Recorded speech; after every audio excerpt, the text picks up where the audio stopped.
as a business, you have a image, right? So, I have an image. Everybody has an image for their business.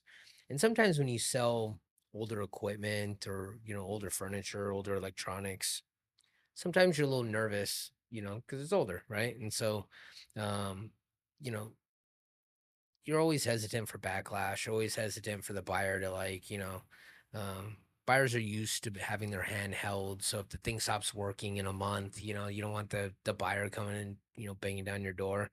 There, there's some there's some real good positive reasons to use a liquidator, and part of it I think is that middleman between The seller. the seller selling assets and the buyer buying assets, that you're a lot less likely to have blowback at all, because the transaction wasn't handled on a handshake like it would if me being a business owner sold this table to my neighbor, right?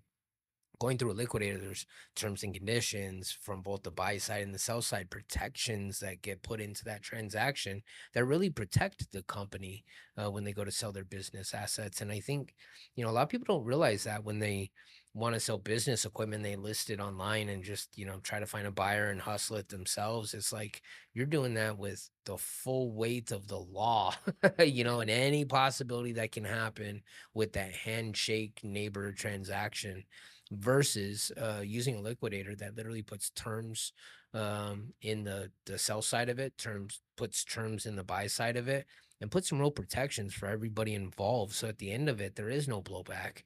And to me, sometimes that alone is worth the value of a commission that the liquidator would charge to not only do all the work and find the buyer and manage the transaction, but just the protection you get's almost worth, the commission you paid to him.